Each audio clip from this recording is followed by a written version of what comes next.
you still can be still talking and educating, but you still don't get any money. So the situation tonight and this afternoon specifically, we're going to have a break, and then at 4:30 we come back. It's going to be Anthony Solimini doing his workshop on sales training. And here what we're going to hear is how do you market yourself? And more importantly, how are we going to do cross-sell? What I mean by cross-sell, let's say I'm a motivational speaker, I'm a motivational trainer. I go to companies to develop people on that specific area. And so I'm seeing the same HR manager who everybody would hate. And let's say I go to AIA. And AIA says that, well, I don't need motivational speakers. I have a lot of motivational speakers, but I do need sales training. Are you able to do this? If I say that, yeah, I can do this, I can do this, straight away my name will be struck off the list. Because I couldn't possibly be everything to everybody. So what happens is, yes, I can't do it, but I do have an associate who we can do, and I represent that associate.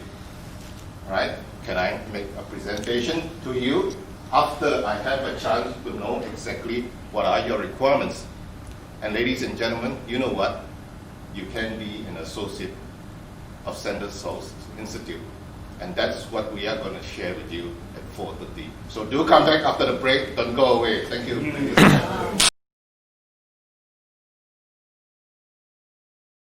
So I'm just going to take my time here. Anthony, on behalf of the association, I'd like to thank you for sharing your knowledge. Thank you very much. For enriching our knowledge.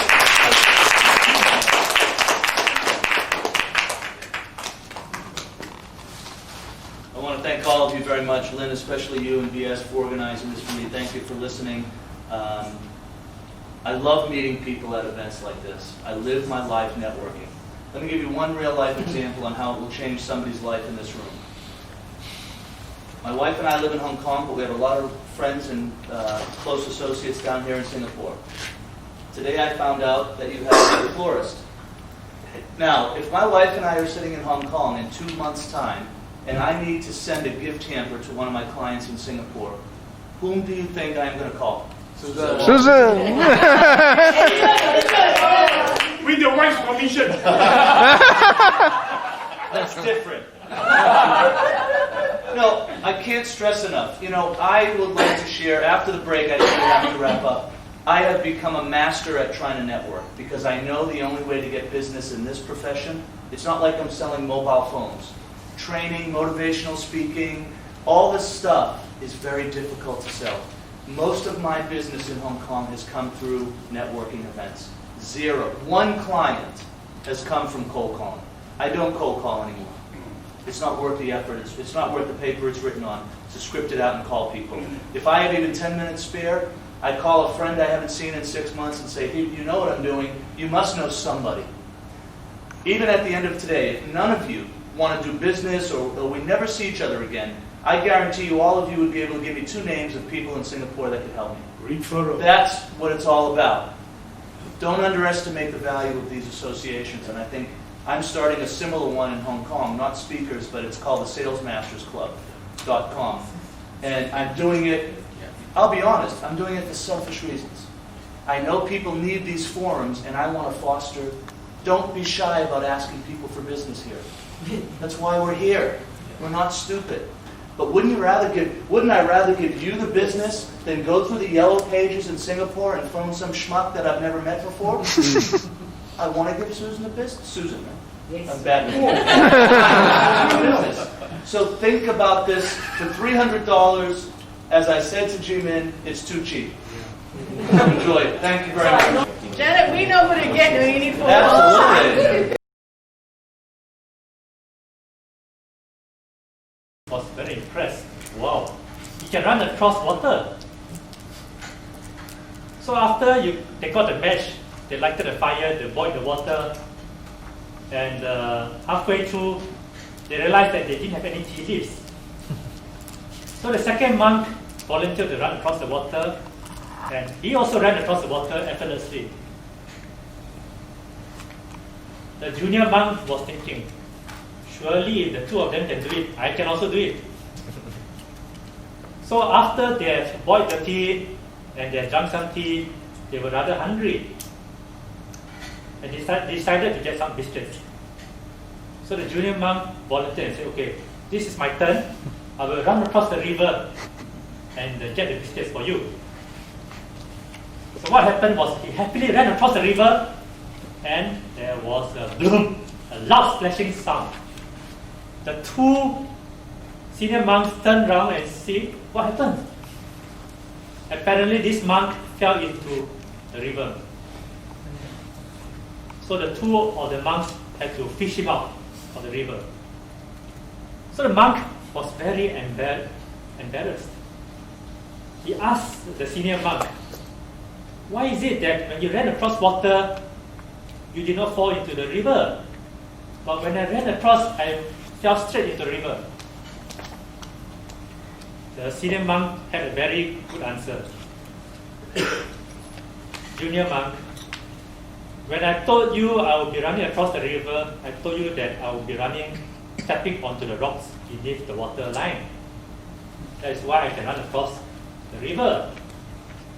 But you, in your haste, without listening properly, straight away thought of running on the water, without thinking that there are stones there. So he never listened. The junior monk never listened properly. As a result, he fell into the river. Now, active listening takes hard work. It takes a lot of concentration as well. It can be applied in 3 areas of our life. It can be applied at work. It can be applied at our home. It can also apply in our social lives.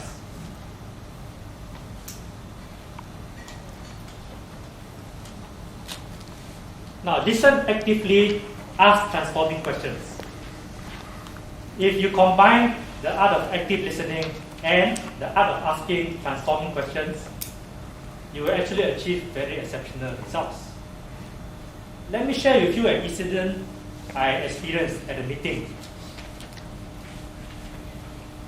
This was a meeting between the building owner and the restaurant operator. He's a tenant of the building. And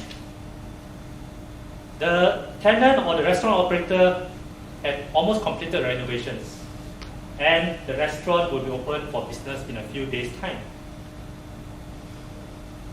The building owner did some calculations of the number of floor tracks in the restaurant and the wastewater is discharging. What happened is that the building owner said that based on their calculations, the wastewater discharge exceeds the capacity of their grease treatment plant. So they want the restaurant operator to pay a few $100,000 extra. So obviously, for this operator, he refused to pay. He said, that's not his problem. Firstly, he does not know what is the capacity of the plant. And secondly, even if he knows, the responsibility is on the building owner to increase the capacity of this plant. So therefore, there was this meeting between the two parties. And the tension, you can feel the tension in the air. Both parties were very tense. And they were talking about their positions. Each one had their own respective positions. And you can find that their voices are getting, they raise their voices more and more. So all the while, I was sitting down there listening quietly to what they all had to say. And every one of them was trying to look for a solution to this problem. How to solve this problem? Is it build a bigger equipment, get engineers come in, do more calculations, etc., whatever. So I decided to ask one simple question. If we remove the source of the problem, is there still a need to solve the problem? I follow up with another question. If the actual wastewater discharge is less than the projected wastewater discharge, does it mean we still need to build a new equipment, new piece of equipment? So asking these two simple questions set the mind's thinking. Around the table, those people were very intelligent. They are all the general managers, but immediately they caught the solution. They started smiling. They started exploring win-win solution. And there was a happy ending to this tale. The owner decided to let the restaurant operator operate, and the owner will monitor the amount of wastewater discharge. And I was proven right that what was discharged was actually less than projected. So you can find that by asking two simple questions after listening to people very carefully, I managed to save the restaurant operator $200,000. I managed to save the relationship between the building owner and the restaurant operator, and I also managed to save the friendships of the people in the table. Now at work, we can apply active listening and transformational questioning. But how about at our work, at our home? How can we apply the same techniques in our home? It is especially good to build rapport with your children. There's this incident when I was out shopping a few years ago with my wife and my son at the supermarket.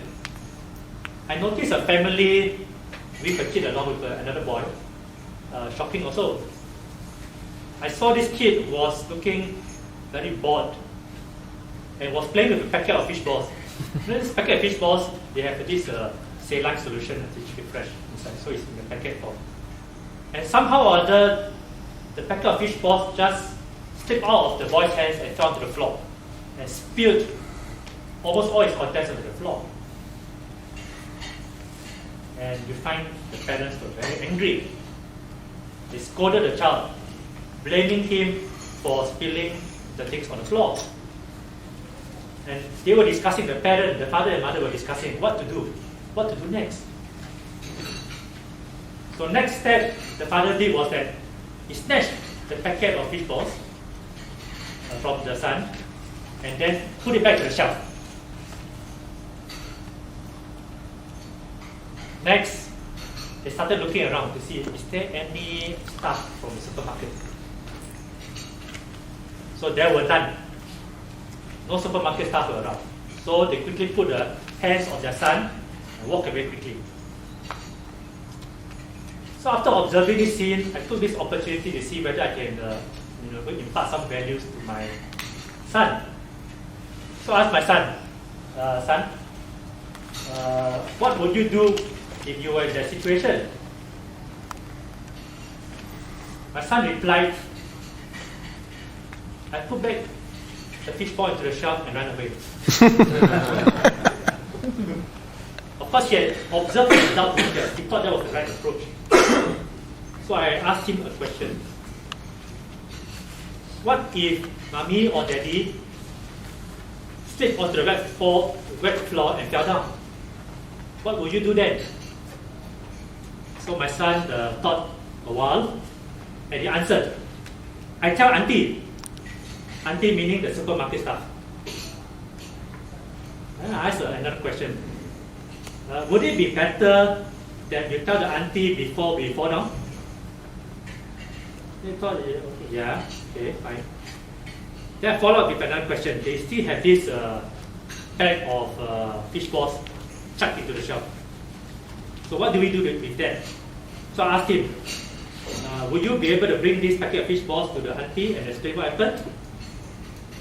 My son said, no, I'm scared. So I asked him, why are you scared? He said, I'm scared auntie will scold me. So I told him, okay, fine. Shall we go together to the auntie and explain what happened? Would you mind coming with me? he said, yeah, okay, I don't mind coming with me. So from his experience, instead of belittling my child's concerns, I addressed his concerns, and at the same time I built rapport with him. And how did I do that? Is through proper listening and asking the right questions at the right time. So he doesn't feel threatened. He feels confident that he can solve a problem. He doesn't need to avoid the problem like the other party did. Now, in our social life,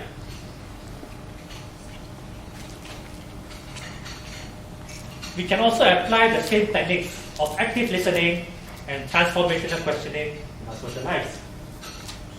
I'm sure many of us have come across instances whereby we have a bad day and we need to talk to someone. We just need someone to listen to us. There's this person, let's call her Judy. She had just lost her job from the bank. She's retrenched. And she called up her best friend, let's call her Helen, for a cup of coffee at Starbucks. And what happened was that they met together and Judy started talking about the problems, the frustrations, her anger with the previous employer. And she had not finished 2 sentences before her friend Helen interjected and started talking about her own problems. Started talking about her problems previously with her previous employer, how she was retrenched, how she felt. And what happened to Judy was that she was very disappointed and angry with the friend. Here I am, asked you to come up for a cup of coffee, I will pay for the coffee. And I just want you to listen to my problems. Just listen, and maybe you have some suggestions, please tell me. So instead, her friend started keep talking and talking and talking, cannot stop. So instead of listening to Judy, she just poured out her own problems. So there was a golden opportunity lost. If Helen had bothered to listen carefully to what her friend had to say, she maybe is able to offer some alternatives, some suggestions. She may be able to make her friend feel happier, feel more positive about herself. But instead, she didn't listen. Before she can listen 1 or 2 sentences, she jumped in and said her own piece. Now, I'm going to conduct a workshop in January on active listening and transformational coaching.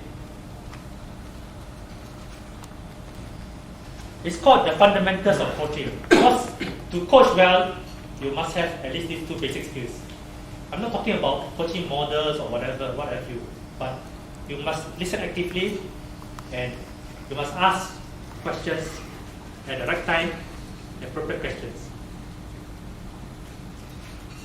The time and place of this seminar will be on 8 January 2005 at Safra Toa Payoh Clubhouse. It's going to be held from 2 p.m. to 5 p.m., 3-hour session. The course outline will be something like this. It is talking about what is coaching, what does a coach need to know, learn and practice active listening skills, as well as learn and practice the art of asking transformational questions. When you learn and practice active listening skills, I will have a lot of practice for participants. You will cover these areas, restatement, you paraphrase each other, you listen for feelings. Because when we listen, we don't just listen with our ear. We listen with our eyes, we listen with our heart, we listen with our whole body. And what do we mean by asking transformational questions? Is it that simple? There are a few areas of questions. How you ask questions is different. So I will cover that in that seminar as well. Now the cost is very reasonable, especially for ASPS members. For ASPS members, it's only $38 per person. For non-members, it is $48 per person. So from here you can see that it's better for you to sign up as a member. They enjoy the benefit. And That's not all. I still have some special offer. Early bird bonus. For ASPS member who sign up today, now you get $32. You only pay $32 per person. 10% discount. 10% discount, not 10%. It's even better. If you had signed on later, you have to pay $38. Now you pay $32 as 15% discount. For non-members, you pay $43. Still cheaper. About 10% discount compared to $48. But why member get higher discount? That's the benefit of membership. Enroll now. But wait, that's not all, huh? Still got some more. ASPS members who enroll 4 people each and attend the workshop, they get it free. That means the member who refer non-members will get to attend the workshop for free. So, for those of you who are not members here, how can you save money for yourself? Group yourself. That's one thing, but first thing is sign up as an ASPS member first. Secondly, Find another 4 people. get 4 people so that you can sign up 4 people and attend one for free. So you see so much benefit. You can actually attend a free course. You can actually attend a free course without paying. So this is I'm going to tell you to do so. Well, success is a journey, not a destination, and it's certainly not an accident. Now, before I end this presentation to go into the coaching session proper, I shall just end off with a story. There was this person who is a very religious and pious person, and one fine day he said he decided to test his faith in God. So what he said was that, okay, I will swim to the middle of the sea and wait for God to save me. So he decided to swim to the middle of the sea and waited for God's sign. About 5 to 10 minutes later, a sampan happened to pass by, and the fisherman was telling him, "Hey, come out to my sampan, otherwise you will drown." This gentleman, let's call him Don, he said, "No, I won't go to your sampan. God will save me." So about half an hour later, a yacht passed by, and the ship's captain threw a lifebuoy to this guy. And they said, "Hold on to a lifebuoy, I'll pull you back into the boat, otherwise you will surely drown because it's in the middle of the sea." He said, "No, God will save me." So now he's getting very tired already. After about an hour, so happened a helicopter just appeared, flying overhead. And the helicopter pilot saw this person there struggling to tread water. And they threw down the ladder. And through the loud hailer, he told this guy, "Hang on to the ropes and I'll pull you up." And this person, being very confident that he will be safe, eventually said, "No, I will be safe. God will save me." So after some time, he was very tired and he could not take it anymore and he drowned. So when he went upstairs, he saw God and he asked God, "Why did you save me?" God said, "Yes, I did try to save you." And the guy said, "Why? What do you mean you tried to save me? I didn't see any sign." So God was telling him, "I sent the sampan, but you didn't want to be saved. I sent the yacht, but you didn't want to be saved. I even sent the helicopter, and yet you didn't want to be saved. So therefore I thought that you just wanted to drown and just didn't send any more help." So my point of making this is that don't let the ship pass you by. Don't let the ship of opportunity pass you by. Don't let the opportunity of learning what coaching is all about pass you by. Learn coaching to benefit yourself, your loved ones, your friends. And importantly, God is there to save you. but you must know the sign. The purpose you are here in this room, when you have so many other things to do, there's a sign. Please sign up for the seminar. Okay, thank you. I shall pass over for the Really wanted to be on stage and be there to deliver, present, and perform. These are the questions. If I ask you, nobody will hands up. Inside, deep inside, by your very presence today, this is your desire, and we are going to fulfill your desire. ASPS offers you the stage. Can you imagine? The stage is not only present for you, it is yours. By the very fact that this stage is yours, you are really worthy for your money. You have just witnessed a very unique program format, first of its kind in Singapore. I verified it, other people also verified it. They could jumpstart your speaking career. I like the word jumpstart. They never say start, but jumpstart. An opportunity offered to you beyond your dreams and fulfillment. If you look at the program, the mentor program, for example, today the mentor is Anthony. Do you know that this mentor and mentee bond, the relationship between the mentor and the mentee, it shows you the process of how to take opportunity to capitalize your own specialty. Both can also learn from each other. Mind you, Anthony, the mentee also can teach you because of the bond. It's a two-way traffic. Mentors by invitation, for example, you are invited here, you add value to ASPS members. In other words, you can see many mentors coming here to add value to your membership. And the relationship being built, leading, and the most favorite word is business opportunity. And Anthony will tell you where this business opportunity will come from. Because the mentor will market their services.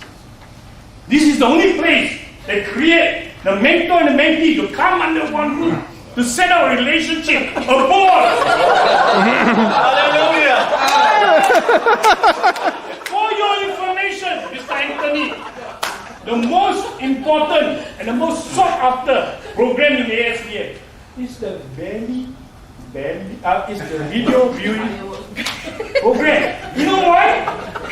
You are watching the experts in public speaking deliver their stuff as a beginner sometimes and professional. You learn their inner assets. You discover your very own qualities by observing your own unique assets. Comment on the presentation, feedback and areas of improvement. Most interesting and worthwhile segment. Don't underestimate this segment. Tell me, which organization, which public speaking have videotapes of experts and let you comment? I'm happy that I can comment. Also, and this is how I learn. Now the member setting stage, Jimmy and so, I can tell you, the stage is yours and it's already worthwhile in the sense that you get many feedback. And then take your cherry. Are you seriously thinking to become a public speaker without going through all these odds and all these comments? Definitely not. And here, in history, in medical, you have what we call guinea pigs. Guinea pigs so that it can be an asset in society. But the guinea pigs don't live long. But here, the human guinea pig, ASPS, live and become fruitful. And then one thing say, you must have the body. I'm already a body.